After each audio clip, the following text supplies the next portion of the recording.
There was a sound to it, the bell above the door, the rustle of the paper bag, and that particular smell, sugar and dust and something faintly chemical that hit you the moment you stepped inside. If you grew up in Britain in the 1970s, there is a good chance you knew that smell. It meant you had money in your pocket and a decision to make, and the person behind the counter was going to wait, however long it took. These are the 25 sweets that lived in those jars, the ones that turned 2p into something that felt like a fortune. Every item on this list is real, confirmed, and genuinely sold in British corner shops throughout the 1970s. At least 3 of them are going to stop you mid-breath. Black Jacks. 1 penny. 1 square of aniseed chew in a yellow and black wrapper. You unwrapped it and the smell hit first. That sharp, slightly medicinal aniseed that divided every playground in Britain right down the middle. You either loved it or you recoiled. There was no middle ground with a Black Jack. The colour was the other thing. Eat enough and your tongue went black. Actually, black. Not a little bit grey. Black in a way that caused genuine concern in adults who had not been warned. Your mum would look at you across the tea table and ask what you had been doing with your mouth, and the answer was 1 penny and about 6 Black Jacks. Black Jacks have been made by Barrett since 1953. They cost a penny each in the 1970s and roughly a penny each now. Some things do not need improving. The next one was always bought alongside the Black Jack, and the two together were the corner shop's version of a balancing act. Fruit salads. Where the Black Jack went dark and aniseed, the fruit salad went bright and tropical. Same size, same price, same Barrett wrapper. Inside was a pineapple and raspberry chew in pink and yellow that tasted like summer in a way that made no scientific sense given it contained no actual fruit. The smell when you opened the wrapper was almost overwhelming, sweet and synthetic and completely irresistible. On the whole counter, nothing smelled quite like a fruit salad. You bought them together, Black Jacks and fruit salads. Always. The balance was instinctive, sharp and sweet, dark and bright. The trading economy around these two on school playgrounds was genuinely systematic. If you hated aniseed, you had currency. If you loved it, everyone wanted to know you. Now we get to the one that was not just a sweet, it was a whole performance. The sherbet fountain. The sherbet fountain arrived in a yellow cardboard tube with a twist of paper at the top and a licorice stick poking out. There was a correct way to eat it and at least 4 incorrect ways every child tried anyway. The correct way: lick the licorice stick, dip it into the sherbet, let the fizz happen on your tongue. The incorrect way involved tilting the tube back and inhaling directly, which ended exactly as you would expect. The licorice stick divided opinion almost as sharply as the Black Jack. Some ate it with enthusiasm, others used it purely as a dipping implement. Sherbet fountains have been sold in Britain since the 1920s. By the 1970s, they cost 6p and felt like the most sophisticated sweet in the shop. The next one looked like something from a science fiction film and cost about the same as a single Black Jack. Flying saucers. Rice paper, sherbet, pastel colours, 4 seconds from start to finish. The flying saucer was not a sweet so much as an event. The rice paper dissolved the moment it touched your tongue. The sherbet inside fizzed, and then it was over and you needed another one immediately. They came in pink, yellow, green and white. The colour told you nothing about the flavour because there was no meaningful difference. The anticipation of cracking one open was more of the experience than anything that followed. You could buy 6 for the price of 1 sherbet fountain. Most children did exactly that and ate all 6 before leaving the shop doorway.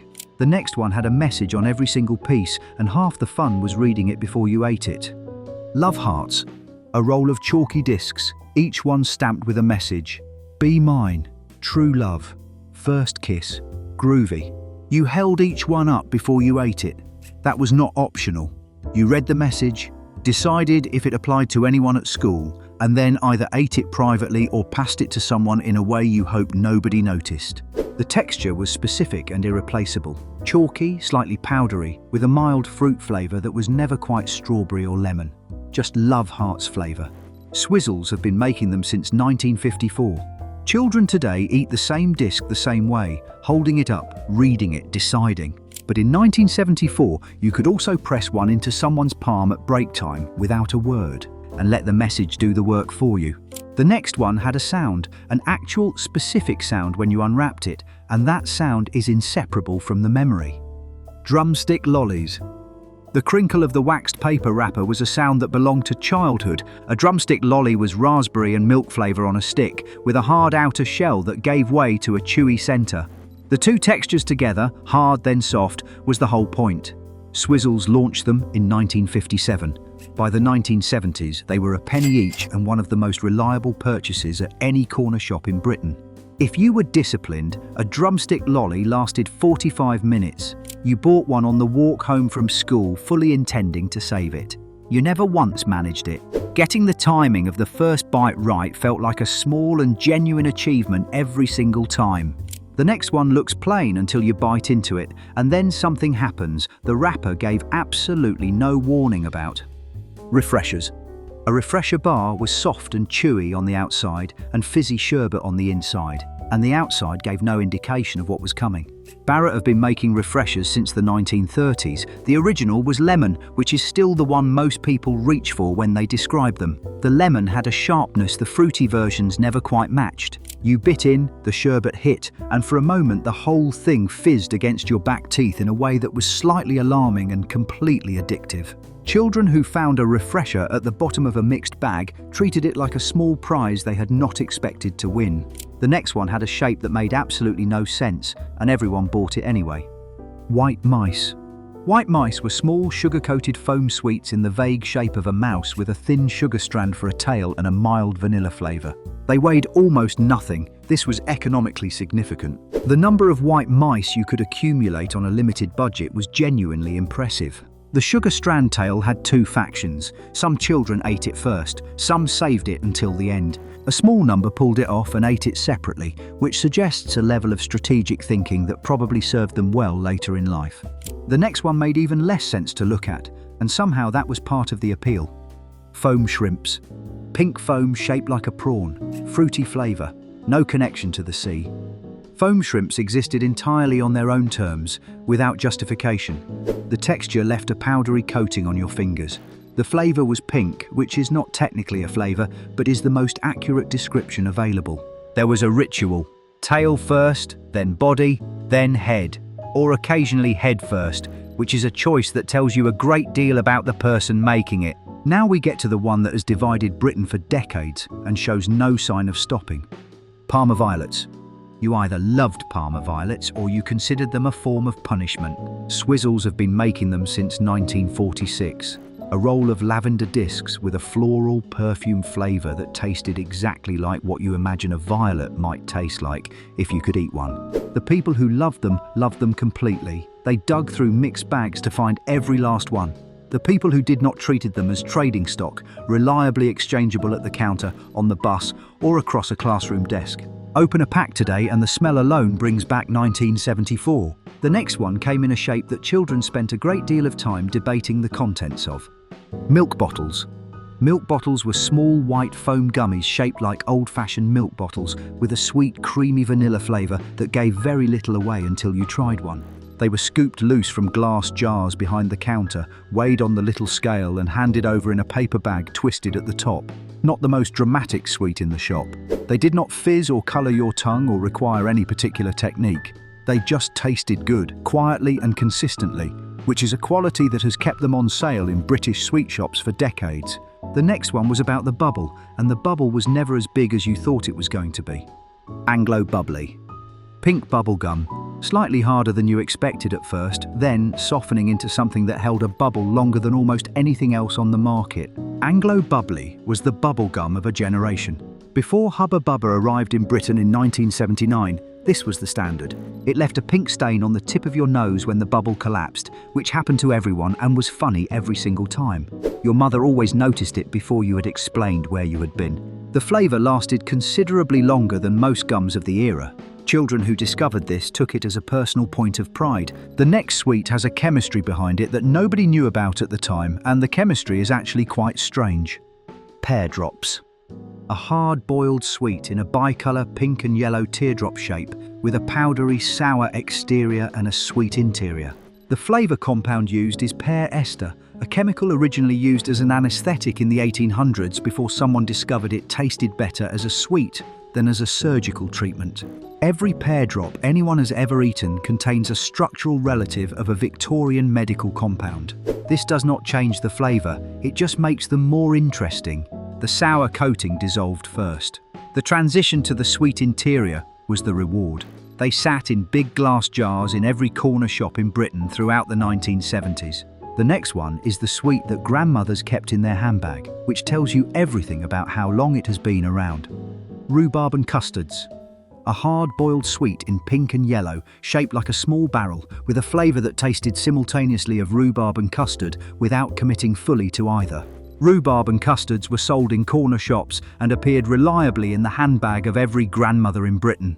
They crossed generations in a way very few penny sweets managed. The flavour combination is specifically British. Rhubarb and custard as a pudding is a national institution. Rhubarb and custard as a boiled sweet is the pocket-sized version of the same logic. They dissolved slowly, and the flavour changed as the sweet got smaller. The last fragment tasted different from the first bite. Finishing one felt like a completed journey. Now we get to the one with the fizzy centre that most people forget is there until it is too late. Sherbet lemons. A hard yellow boiled sweet with a sherbet centre that arrived without warning. You worked through the lemon shell. It was properly hard and properly sharp, and then, at some point in the process, the shell thinned enough to crack, and the sherbet hit your tongue all at once. Most people remember the crack as a single dramatic moment. In practice, it happened gradually. Memory edits the experience into something more cinematic than the reality, which is exactly what memory does with the things we loved. Sherbet lemons were sold by weight. You could buy 3 for a penny in the early part of the decade. The next one is the one that Nan kept in a bowl on her sideboard, and you always took one when you thought she was not looking. Aniseed balls. Small, hard, deep red spheres with an aniseed flavour that built slowly as you sucked. Aniseed balls were sold in corner shop jars and in the homes of older relatives across Britain. They had been around since the Victorian era and showed no intention of leaving. The red layer dissolved over time to reveal a lighter layer, and at the very centre was a small aniseed seed. The seed itself was bitter. Children who got there for the first time were not expecting it. Nan's aniseed balls always tasted slightly different from the shop ones. It might have been the bowl. It might simply be that everything at a grandmother's house tasted different from the same thing anywhere else. The next one had 2 flavours inside a single sweet, which in the 1970s felt like a significant achievement. Chocolate limes. A hard-boiled sweet with a sharp lime outer layer and a chocolate-flavoured centre. This sounds like a combination that should not work. It works completely. Chocolate limes have been sold in Britain since the late 1800s. The lime shell is sharp and green flavoured in the specific way a boiled sweet lime is green flavoured, accurately and slightly artificially. The chocolate centre arrived after the shell thinned, darker and richer, a complete change of register from what came before. Corner shop owners kept them in those wide-lidded glass jars on the high shelf behind the counter, the ones you had to point at because you could not reach them yourself. You pointed. The shopkeeper scooped. The transaction took 30 seconds. The next one was not around at the start of the decade and was everywhere by the end of it. Cola bottles. Gummy sweets shaped like small bottles, flavoured with cola, with a taste closer to the smell of Coca-Cola than to Coca-Cola itself. Cola bottles spread through British corner shops during the 1970s as gummy sweets found their way into the penny sweet market. You bought them by weight, and the bag felt heavier than expected because gummy sweets are denser than foam, which made them feel like good value in the pocket money economy where the weight of the bag mattered. The fizzy cola bottle came later and was considered a bold upgrade. The next one is a sweet that contains multitudes because no 2 bags were ever the same. Dolly mixtures. Small sweets in multiple shapes and textures, all in the same bag, none of them the same. A Dolly mixture bag contained fondant shapes, soft jelly pieces, hard sugar-coated squares, and chalky discs in different colours and flavours, jumbled together without hierarchy. The point was abundance and variety. You never knew exactly what was in the bag until you opened it. Some pieces were better than others. The hierarchy was personal and specific, and no 2 children had exactly the same one. Barrett have been making Dolly mixtures since the 1920s. The exact composition of a bag varied by batch, which meant 2 children describing their favourite piece were often talking about slightly different sweets without knowing it. The shopkeeper always seemed faintly amused when you asked for a bag. as though dolly mixtures were not worth the deliberation, and you bought them anyway. The next one is so old that your great-grandmother would have recognized it immediately. Jelly babies. Bassett's launched Jelly Babies in 1918, originally calling them Peace Babies at the end of the First World War. By the 1970s, they were sold loose by weight in corner shops, which was the correct way, not a factory-determined bag. By weight in paper, where you chose which babies you wanted and which you left behind. Red ones were most popular, green ones were contentious. The yellow ones had their defenders. You bit the head off first. This was not negotiable. Every child in Britain bit the head off a jelly baby first. Anyone who claims otherwise is mistaken or deeply unusual. The next one covered your fingers in sugar before you even opened your mouth. Bonbons. A sugar-dusted chew in a ball coated in sherbet powder that came off on your fingers immediately. By the time you had finished a bag, your hands required attention. The chew inside was soft but took commitment. Bonbons were not a quick sweet. They occupied your jaw for the duration, which made them good value in the specific economy of pocket money in the 1970s, where how long a sweet lasted was a genuine consideration. Strawberry was the most common flavour. Toffee bonbons were their own category and the subject of serious debate about whether they were better or worse than the fruit versions. The jar on the counter always had more toffee ones than anyone wanted, which tells you how the choosing worked. The next one combined a lollipop and sherbet powder in a way that was impossible to eat neatly. Dip Dab. A flat lollipop, a small bag of sherbet attached to it, instructions that were self-explanatory. You licked the lolly, dipped it into the sherbet, and ate the combination. The theory was simple. The practice involved considerably more sherbet ending up on your face and school uniform than on the lolly. Barrett made the Dip Dab. The sherbet was strawberry, sharp and fizzy. The lolly was sweet and mild. The combination worked when you managed the ratio. The sherbet bag presented a secondary option: tip it back and finish it directly. Every child did this at least once. Most did it every time. The next one tasted like a fruit that most people alive today have never actually eaten.